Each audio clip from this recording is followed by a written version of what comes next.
Hello friends, this is Rahi and welcome to our channel BEd वाले। I hope आप सभी अच्छे होंगे। और आज की इस वीडियो में हम लोग डिस्कस करने वाले हैं किशोरावस्था की विशेषताओं को। इससे पहले वाली वीडियो में मैंने किशोरावस्था के अर्थ को और परिभाषाओं को डिस्कस किया हुआ है। अगर आपने उस वीडियो को नहीं देखा है तो जाके देख सकते हैं, क्योंकि ये जो टॉपिक है वो अपने आप में बहुत ही ज्यादा इंपॉर्टेंट है किशोरावस्था का। क्योंकि जो बाल विकास है यानी चाइल्डहुड एंड ग्रोइंग अप है, उसका अगर आप प्रीवियस ईयर उठा के देखेंगे तो लॉन्ग में शॉर्ट में ऐसा कोई ईयर है ही नहीं जिसमें किशोरावस्था को ना पूछा गया हो। और 2024 के पेपर में तो सबसे पहला जो लॉन्ग था वो किशोरावस्था को ही लेके था। तो मैंने इससे पहले वाली वीडियो में बताया भी था कि किशोरावस्था का अर्थ क्या होता है। भाई, किशोरावस्था को हम इंग्लिश में एडोलेसेंस कहते हैं। उसका मतलब ही यही होता है मैच्योरिटी की तरफ बढ़ना, यानी परिपक्व होना, है ना। तो हम क्या देख रहे हैं अर्थ को। अर्थ में हमने समझ ही लिया है कि जब बच्चा बचपने से निकलकर उसकी चंचलता खत्म हो जाती है, क्योंकि भाई जब वो बाल्यावस्था में होता है तब वो बच्चा रहता है, वो मजे मजे में कुछ उसे समझ में नहीं आता है कि हमारे टीचर्स क्या कह रहे हैं या हमारे मम्मी पापा क्या कह रहे हैं। अगर मम्मी पापा कुछ समझाते भी हैं तब भी उसे समझ में नहीं आता है कि क्या सही और क्या गलत है। लेकिन जैसे जैसे वो मैच्योरिटी की तरफ बढ़ता है, 12 से 18 वर्ष की उम्र में आता है, तब उसे चीजें समझ में आनी शुरू होती है कि हाँ भाई, जिंदगी में क्या खेल चल रहा है। तो किशोरावस्था का जो काल है वो बहुत ही ज्यादा इंपॉर्टेंट है, क्योंकि यहाँ पे बच्चा अपनी फ्यूचर प्लानिंग कर रहा होता है। इसको हमने गोल्डन एज कहा है, और जो एरिक एरिक्सन है उन्होंने इस एज को टीन एज कहा है। यहाँ पे बच्चे का physically, mentally, morally, socially, emotionally हर तरीके से बच्चा हर पक्ष में डेवलप हो रहा होता है। हम लोगों ने ये अर्थ डिस्कस किया था। अगर आपने नहीं देखा है और ज्यादा डिटेल में जानना चाहते हैं तो पहले वाली वीडियो को देख सकते हैं। हमने कुछ परिभाषाओं को भी डिस्कस किया था, जिसमें एक जो साइकोलॉजिस्ट है वो ये कहते हैं कि बाल्यावस्था और प्रौढ़ावस्था के बीच की जो अवस्था है उसे हम किशोरावस्था कहते हैं। वहीं स्टैनले हॉल कहते हैं कि भाई तनाव और संघर्ष, तूफान की अवस्था है क्या किशोरावस्था। तो बहुत सारी चीजें डिस्कस की हुई हैं, नहीं देखा है तो जाके उस वीडियो को देखिए। सच में ये जो टॉपिक है वो बहुत ही ज्यादा महत्वपूर्ण है, बहुत ही ज्यादा इंपॉर्टेंट है, इसलिए मैं एक एक करके सीरीज के थ्रू उसको डिस्कस कर रही हूँ। ठीक है, अब यहाँ पे हम किशोरावस्था की कैरेक्टरिस्टिक्स को जानेंगे। आप और भी बहुत सारी लिख सकते हैं, लेकिन मैंने यहाँ पे 6 लिखी हुई हैं। सबसे पहले बच्चे में शारीरिक विकास बहुत तेजी से होता है। शैशवावस्था और बाल्यावस्था के मुकाबले बच्चा किशोरावस्था में जो फिजिकल उसकी ग्रोथ है वो ज्यादा होती है। साथ ही में बच्चा मेंटली भी बढ़ता है ना। फिर बच्चे की मोटर जो स्किल्स है वो डेवलप होती हैं। बच्चा क्या है, सोशली भी डेवलप हो रहा है, साथ ही में क्या है, इमोशनली भी डेवलप हो रहा है। तो हम डिटेल में चीजों को जानते हैं। मैंने यहाँ पे बहुत सारी चीजें लिखी हुई हैं, तो चलिए देखते हैं। अब देखिए यहाँ पे मैंने लिखा हुआ है कि बच्चा क्या है, शारीरिक रूप से विकसित हो रहा है। यानी क्या हो रहा है, उसकी जो हड्डियां हैं, पहले बच्चे की जो हड्डियां होती हैं, जो बोन्स होती हैं, वो लचीली होती हैं। लेकिन जब बच्चा 12 से 18 वर्ष की उम्र में आता है या 19, कभी कभी ये जो किशोरावस्था है वो कल्चर या जो रिलीजन है उसके बेसिस पे वो 21 वर्ष तक का जो बच्चा है वो किशोर ही कहलाता है। ठीक है, तो यहाँ पे क्या हो रहा है, बच्चों की हड्डियों में जो मजबूती नहीं थी, अब अगर जब बच्चा 12 से 18 साल के बीच में आ रहा है तो अगर वो किसी का हाथ भी पकड़ लेगा तो आप छुड़वा नहीं पाएंगे 12 से 18 साल के बीच का जो बच्चा है। क्यों? क्योंकि उनकी हड्डियों में मजबूती आ रही है, वो बच्चा देखने में बड़ा लगना शुरू हो गया है, उसकी बातें जो है वो मैच्योरिटी वाली हो गई हैं। तो यानी उनकी जो हड्डियां हैं वो कठोर हो जाती हैं, साथ ही में उनकी जो हड्डियां हैं उनमें गोलाई आने लगती है। क्लियर है। अब यहाँ पे जो लड़कियां होती हैं उनके यहाँ पे मतलब जो कूल्हा होता है उसके पास में जो है वो चर्बी आनी शुरू हो जाती है, क्योंकि यहाँ पे फिजिकल डेवलपमेंट की बात हो रही है। तो हम उसके अंदर डिस्कस कर रहे हैं कि किस तरीके का फिजिकल डेवलपमेंट होता है। तो जो लड़कियां हैं उनके कूल्हे के पास में चर्बी आनी शुरू हो जाती है, यानी मोटापा आना, थोड़ा थोड़ा वो औरत लगना शुरू हो जाती है। मतलब एक लड़की अलग लगती है और एक औरत का मामला अलग रहता है। तो वो जो डेवलपमेंट है, मतलब गर्ल से वुमेन बनने का जो कॉन्सेप्ट है वो यहीं पे आता है किशोरावस्था में। साथ ही में जो भारीपन है, वजन का बढ़ना भी इसी उम्र में होता है। चेहरे से मैच्योर लगने लगती हैं, यानी चेहरे से जो लड़कियां हैं वो औरतें लगने लगती हैं और जो लड़के हैं वो आदमी लगने लगते हैं। ठीक है, यानी अब क्या हो रहा है, जो लड़के और लड़कियां हैं उनके चेहरों पे मुहासे आने लगते हैं। नॉर्मली आपने देखा भी होगा, आप अपने आसपास के जो बच्चे हैं उनको ऑब्जर्व कीजिए, तब आपको शैशवावस्था, बाल्यावस्था, किशोरावस्था, प्रौढ़ावस्था, युवावस्था, सारी अवस्थाओं को पढ़ने में मजा आएगा, है ना, क्योंकि आप प्रैक्टिकली करके देखेंगे। आप अगर आपको यकीन ना होता हो तो आपके आसपास अगर कोई 12 से 18 साल का बच्चा है, उनमें ये सारे डेवलपमेंट होते देखेगा तो आपको बहुत अच्छा लगेगा ये चीज जान के कि हाँ भाई सच में ये सारी चीजें होती हैं। तो क्या हो रहा है, जो भी बच्चा 12 से 18 के बीच में है उनके मुंहासे आते हैं, सबके नहीं आते हैं लेकिन नॉर्मली ऐसा होता है कि यहाँ पे जो लड़के या लड़कियां हैं उनके मुहासे आने शुरू हो जाते हैं। साथ ही में जो बगल है यानी अंडर आर्म्स है, छाती है यानी जो चेस्ट है, दाढ़ी है, और उन सब मतलब बाल आने लगते हैं कई सारी जगहों पे। अब क्या हो रहा है, ये लड़के और लड़कियों दोनों में भी आ सकते हैं। ऐसा भी हो सकता है, देखिए लड़कों में तो आती है कि भाई बगल में बाल आ गए, छाती पे बाल आ गए, है ना, वो सारी चीज होती है। लेकिन जो लड़कियां हैं, लड़कियों में भी कभी कभी ऐसा पाया जाता है कि लड़कियों की भी दाढ़ी आ जाती है। अब लड़कियों की दाढ़ी क्यों आ रही है भाई, क्योंकि नॉर्मली तो लड़कियों की दाढ़ी नहीं आती है। तो ये ग्लैंड्स की गलती की वजह से होता है, मतलब जन्मजात ही कुछ ऐसी चीजें लड़कियों में कुछ हार्मोनल प्रॉब्लम हो जाती है जिस वजह से लड़कियों की भी दाढ़ी आने लगती है। ठीक है, तो बहुत सारी चीजें यहाँ पे होती हैं। साथ ही में जो लड़के लड़कियां होती हैं उनमें पसीने की गंध अलग तरीके की होती है, बहुत ही ज्यादा बदबू आती है। जो लड़के हैं यानी किशोर हैं और किशोरियां हैं, उनके पसीने में अलग तरीके की ही बदबू आती है। जो बच्चा बाल्यावस्था का है या जो बच्चा जो प्रौढ़ावस्था के लोग हैं यानी 18 से ऊपर के उम्र के लोग हैं, उनके पसीने में इतनी गंध नहीं आती है जितने की किशोरों के मतलब पसीने में आती है। और पसीना भी ज्यादा आता है औरों के मुकाबले, और उम्र के जो लोग हैं उनके मुकाबले किशोर और किशोरियों को ज्यादा पसीना आता है। तो इस तरीके से शारीरिक विकास में ही जो प्रजनन अंग हैं, जो सेक्स ऑर्गन्स हैं, वो डेवलप होने लगते हैं और उनका पूर्ण विकास होना शुरू हो जाता है। जो लड़कियों के मतलब चेस्ट है वो बाहर आने लगती है। साथ ही में आयु से पहले भी कभी कभी ऐसा होता है कि लड़कियां जो है वो किशोरावस्था में नहीं है, उससे पहले यानी बाल्यावस्था की जो उत्तर बाल्यावस्था है उसकी शुरुआत में ही जो लड़कियों की चेस्ट है वो बाहर आने लगती है, क्योंकि वो औरत लगना शुरू हो रही है ना। तो इस तरीके से ठीक है। अब देखिए क्या हो रहा है, लड़कों की छाती चौड़ी होनी शुरू हो जाती है। पहले वो छोटे बच्चे लग रहे होते हैं, अब वो पूरे आदमी या मैन लगने लगते हैं। अब क्या हो रहा है, लड़कों में वीर्यपात और लड़कियों में जो मासिक धर्म है यानी पीरियड्स वाला कॉन्सेप्ट है वो लड़कियों में शुरू हो जाता है, जिससे कि आगे जो रिप्रोडक्शन का जो सिस्टम है वो स्टार्ट हो सकता है। ओके, अब देखिए यहाँ पे क्या हो रहा है, बीमारियों से लड़ने की जो क्षमता है वो भी 12 से 18 वर्ष की उम्र में आती है।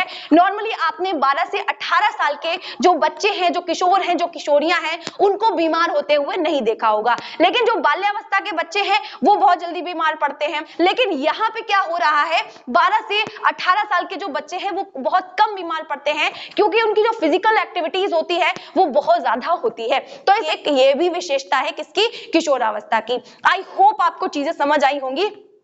और ऐसा नहीं है कि आप पूरा पूरा रट के लिख लीजिए, आप ऑब्जर्व कीजिए अपने आसपास आपके जो भी किशोर मतलब बच्चे हों, 12 से 18 साल के बच्चे, फिर आप अपने माइंड में सेट करके लिखिए। आपको लिखने में बहुत ज्यादा आसानी होगी, प्लस आपको साइकोलॉजी पढ़ने में, जो चाइल्ड साइकोलॉजी है उसको पढ़ने में आपको मजा आएगा। अब देखिए यहाँ क्या हो रहा है, मानसिक विकास है। दूसरी कैरेक्टरिस्टिक्स कौन सी है कि भाई मानसिक विकास हो रहा है बच्चे का, बच्चा मेंटली डेवलपमेंट उसका हो रहा है, बच्चे में चंचलता नहीं रही। अब अगर आप उससे बात करेंगे तो बच्चे में मैच्योरिटी दिखेगी आपको। वो बच्चों खिलौनों से खेलने में अब कोई इंटरेस्ट नहीं रहा, गुड़िया में, बर्तन में कोई इंटरेस्ट नहीं रहा।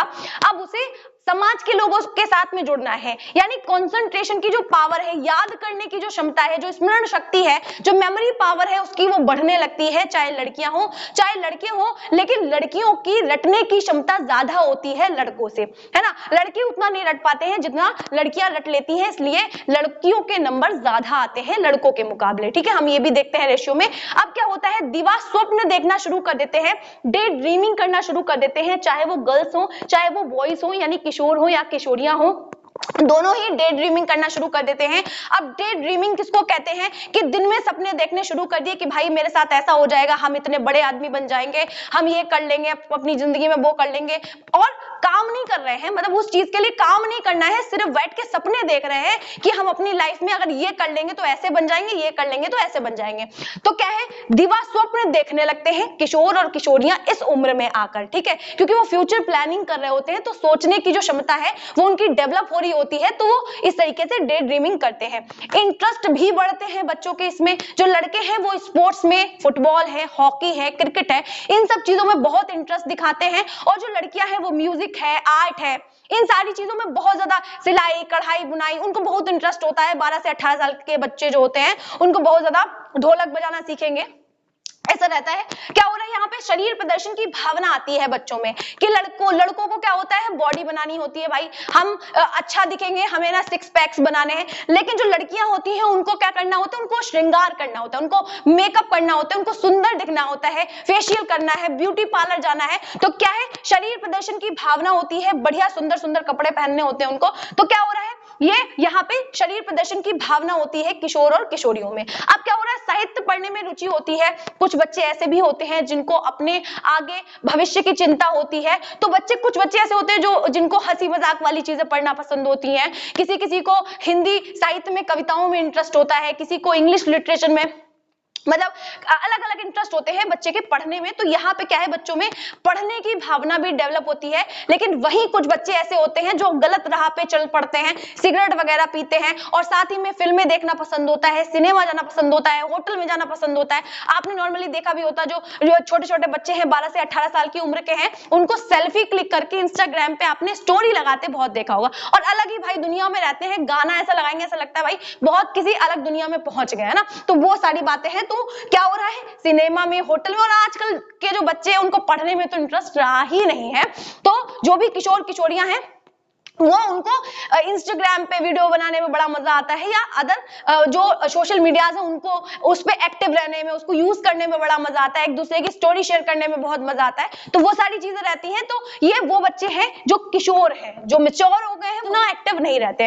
अब यहाँ पे क्या हो रहा है, अट्रैक्शन होता है उसका बॉयज के प्रति, मतलब लड़कियां लड़कों की बातें करने में इंटरेस्ट रखेंगी और लड़के लड़कियों की बातें करने में इंटरेस्ट रखेंगे। प्लस उनको लगेगा कि हमारे अलावा कोई नहीं है, मतलब दुनिया हमें देख रही है, हम सबसे सुंदर लगने चाहिए, बल्कि किसी को किसी से मतलब नहीं होता है। लेकिन जो किशोर होते हैं उनको ऐसा लगता है कि भाई लोग हमें देख रहे हैं, हम सबसे सुंदर हैं दुनिया में, हम सबसे बढ़िया लग रहे हैं, चाहे किशोर हो चाहे किशोरी हो, सबको यही लगता है। ठीक है, तो क्या हो रहा है, अट्रैक्शन होता है लड़कियों का लड़कों के प्रति, लड़कों का लड़कियों के प्रति। अब यहाँ पे क्या है, बच्चे फ्यूचर प्लानिंग करते हैं कि हमें अपनी लाइफ में क्या करना है, गोल सेट करते हैं। मैंने पहले भी वीडियो में कहा है कि अगर यहाँ पे बच्चा फ्यूचर प्लानिंग नहीं कर पाता है कि उसे अपनी लाइफ में आगे क्या करना है, तो फिर वो पूरी जिंदगी ऐसे ही भटकता रहता है। वो काम तो कुछ ना कुछ जरूर कर लेगा, लेकिन वो नहीं कर पाएगा जो उसकी एबिलिटी थी। ठीक है, तो यहाँ पे बच्चे का मार्गदर्शन करना बहुत जरूरी है। हम आगे वाली वीडियोस में ये भी देखेंगे कि टीचर्स का क्या रोल होता है किशोरों के प्रति। ठीक है, देखिए यहाँ पे सामाजिक विकास होता है बच्चे का।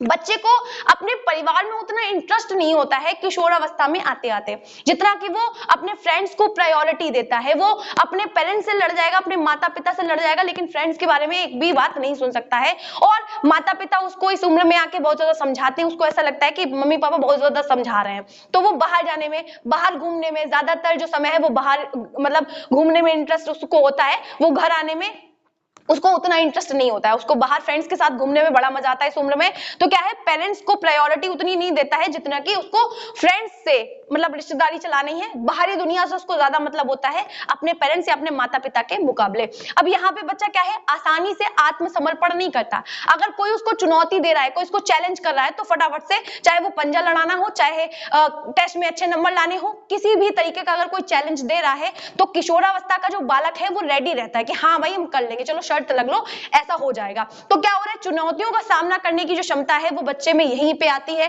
साथ ही में बच्चा ग्रुप्स में रहना सीखता है। यहाँ पे उसे सामाजिकता निभानी होती है, उसको समूह में रहना है, समूह के लोगों से बातें करनी है, अपनी बातें बतानी है, उनकी बातें समझनी है, तो ग्रुप्स में रहता है। साथ ही में यहाँ पे बच्चे यहाँ पे आदर्श चुनते हैं। आदर्श का मतलब क्या है, रोल मॉडल। बच्चा, कोई लड़का जो है वो किसी हीरो को रोल मॉडल मान सकता है, अपने पापा को मान सकता है कि भैया ये ऐसे दिख रहे हैं, या किसी अपने टीचर को भी मान लेते हैं कुछ लोग। तो क्या कर रहा है, उसने किसी को देखा और सोचा कि हाँ भाई यार ये तो बहुत अच्छा कर रहे हैं अपनी लाइफ में, मुझे इनकी तरह बनना है, तो वो बॉडी लैंग्वेज भी उसी की तरह हो जाती है। तो यहाँ पे क्या हो रहा है, रोल मॉडल चुन रहे हैं। ऐसे जो लड़कियां हैं वो अपनी माताओं को भी रोल मॉडल मान सकती है, किसी हीरोइन को मान सकती है, या कोई भी एक ऐसी लड़की जो अपनी फील्ड में अच्छा कर रही है उसको भी रोल मॉडल मान सकती है।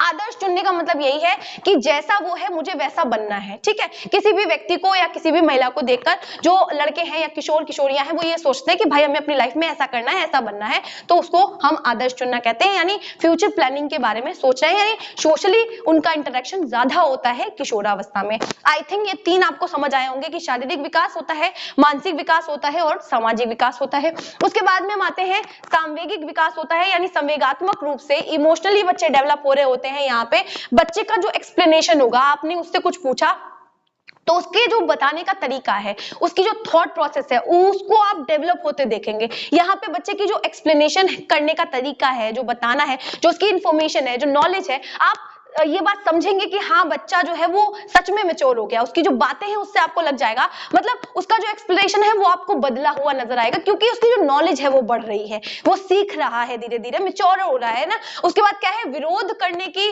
जो प्रवृत्ति है, जो विरोधी मनोदशाएं हैं वो यहाँ पे डेवलप होती है। वही जो है वो बीएम झा कहते हैं कि एक चीज से किशोर उसी समय पे खुश हो जाते हैं और उसी समय से नाराज हो जाते हैं। जैसे माता पिता ने अगर कोई बात कह दी तो उसी चीज से बच्चे खुश हैं और अचानक से उन्हें दुख हो गया कि अरे ये तो बहुत बुरे हैं, है ना। उसी चीज को लेकर बच्चा खुश है और उसी चीज के लिए परेशान हो गया। सारी चीजें रहती हैं किशोरों को लेकर, यहाँ पे उनकी विरोधी मनोदशाएं होती हैं। वो अपने माता पिता से कुछ कहने में, लड़ने में कोई कसर बाकी नहीं छोड़ते हैं, अपने फ्रेंड से कुछ कहने में, अपने जो टीचर्स होते हैं उनसे कहने में कोई कसर बाकी नहीं छोड़ते, क्योंकि यहाँ पे बच्चा इमोशनली स्टेबल नहीं होता है ना। उसके अंदर कई सारी चीजें चल रही होती हैं यहाँ पे, तो क्या है, तनाव की स्थिति रहती है, तो वो सारी चीजें यहाँ पे रहती है, यानी संवेगात्मक रूप से बच्चा डेवलप हो रहा होता है। अब क्या है, मोटर डेवलपमेंट होता है बच्चे का। यहाँ पे जितना जो motor development in the sense जो मसल्स हैं उनका जो डेवलपमेंट है, या जो अंग है, शारीरिक अंग है, उनका विकास हो रहा होता है। अभी हम ये देख रहे थे, जो सेक्स ऑर्गन्स है वो भी पूरी तरीके से डेवलप हो रहे होते हैं बच्चे के। साथ ही में शक्ति एवं गति आ जाती है, भागने दौड़ने की जो क्षमता है वो बच्चे में डेवलप हो जाती है। साथ में यहाँ पे संघर्षशीलता आती है आगे जीवन को लेकर, कि वो किसी भी काम को आसानी से कर पाएंगे, है ना। और किसी भी काम में अप्रिशिएट करना मतलब चाहिए उनको, ताकि वो और आगे बढ़ सके, वो काम में इनिशिएट कर सके, आगे बढ़ सके, है ना। तो वो सारी चीजें यहाँ पे डेवलप होती हैं। फिर आखिरी अगर हम देखें तो यहाँ पे संज्ञानात्मक विकास आता है, यानी बच्चा जो है वो मानसिक रूप से बढ़ रहा है, वो चीजें सीख रहा है, वो कॉन्शियस तरीके से, अनकॉन्शियस तरीके से, पूरे ही तरीके से एक्टिव रहता है किसी भी एक्टिविटी में। और क्या है, यहाँ पे टीचर्स का और जो पेरेंट्स है उनका बहुत बड़ा रोल होता है। वो सारी चीजें भी डिस्कस करेंगे, लेकिन फिलहाल के लिए हम लोगों ने किशोरावस्था की विशेषताओं को जाना है कि बच्चे में शारीरिक विकास होता है, मानसिक विकास होता है, सामाजिक विकास होता है, और साथ में संवेगात्मक विकास होता है, गामक विकास होता है, और संज्ञानात्मक विकास हो रहा है, जिसकी बात जीन प्याजे भी करते हैं कि बच्चा क्या कर रहा है, मेंटली डेवलप हो रहा है, वो उसकी मेमोरी पावर बढ़ रही है, या थिंकिंग अच्छा कर पा रहा है, रीजनिंग की जो क्षमता है उसकी बढ़ रही है। मतलब बच्चा क्या कर रहा है, जो मेंटल एक्टिविटीज है वो ज्यादा करने की क्षमता यहाँ पे डेवलप होती है बच्चे की। तो इससे पहले वाली वीडियो में हम लोगों ने किशोरावस्था के अर्थ और परिभाषाओं को डिस्कस कर लिया। इस वीडियो में हम लोगों ने किशोरों की विशेषताओं को डिस्कस कर लिया। अब इससे नेक्स्ट वीडियो में हम लोग किशोरों के सामने आने वाली समस्याओं को डिस्कस करेंगे। फिर भी अगर आपको लगता है कि कोई कंफ्यूजन रह गई है तो आप लोग कमेंट सेक्शन में बता सकते हैं। आपका साथ और प्यार बना हुआ है, ऐसे ही बनाए रखिएगा। और अगर आपको कोई भी टॉपिक चाहिए रहता है तो भी कमेंट सेक्शन में मुझे जरूर बताइएगा। और अगर आपको वीडियो अच्छी लगी हो तो वीडियो को लाइक करना, चैनल को सब्सक्राइब करना, साथ ही में अपने साथियों के साथ शेयर करना बिल्कुल भी मत भूलिएगा। मिलते हैं इसी तरीके की मोर वीडियोस के लिए, तब तक के लिए जय हिंद।